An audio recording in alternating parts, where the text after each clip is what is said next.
അപ്പോൾ ഇതൊരു bridal blouse design ചെയ്തേക്കുന്നത് കേട്ടോ. ആ ഒരു വർക്ക് ഉണ്ടല്ലോ, ആ ഒരു വർക്ക് സിമ്പിളായിട്ട് തന്നെ നമുക്ക് പറയാം ഭയങ്കര എലഗൻ്റ് ആയിട്ടുള്ളൊരു വർക്ക് തന്നെയാണ്. ഹാൻഡ് വർക്കാണ് ചെയ്തിരിക്കുന്നത്.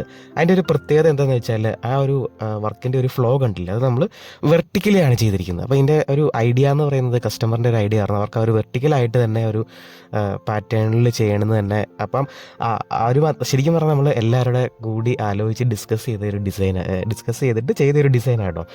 കസ്റ്റമറിൻ്റെ ഐഡിയ അവർ പറഞ്ഞു, പിന്നെ നമ്മൾ ഡിസൈനേഴ്സും അതുപോലെ തന്നെ ക്രാഫ്റ്റ്മെൻറ്റും അവരുടെ ഐഡിയ ഒക്കെ ഇതിൽ യൂസ് ചെയ്തിട്ടുണ്ട്. അപ്പോൾ എല്ലാവരുടെയും കൂടെ ഒരു ഇൻവോൾവ്മെൻറ്റ്, എല്ലാവരുടെയും കൂടെ ഒരു ഐഡിയ ഈ ഒരു വർക്കിൽ വന്നിട്ടുണ്ട്. അതാണ് നമുക്ക് ആ ഒരു ഫൈനൽ റിസൾട്ട് നിങ്ങൾ കണ്ടില്ല, എത്ര മനോഹരമായിട്ടാണ് ആ ഒരു ഡിസൈൻ ഇരിക്കണതെന്നൊക്കെ. അപ്പോൾ ഡിസൈനിങ് എന്ന് പറഞ്ഞാൽ ഒരു കോൺവെർസേഷനാണ്, അല്ലെങ്കിൽ ഒരു കമ്മ്യൂണിക്കേഷനാണ്. നമ്മൾ എത്ര നന്നായിട്ട് കമ്മ്യൂണിക്കേറ്റ് ചെയ്യുന്നുണ്ടോ അതനുസരിച്ചാണ് നമുക്ക് ആ ഒരു ഗാർമെൻറ്റിൽ ആ ഒരു വർക്കിൻ്റെ റിസൾട്ട് കിട്ടുന്നത്.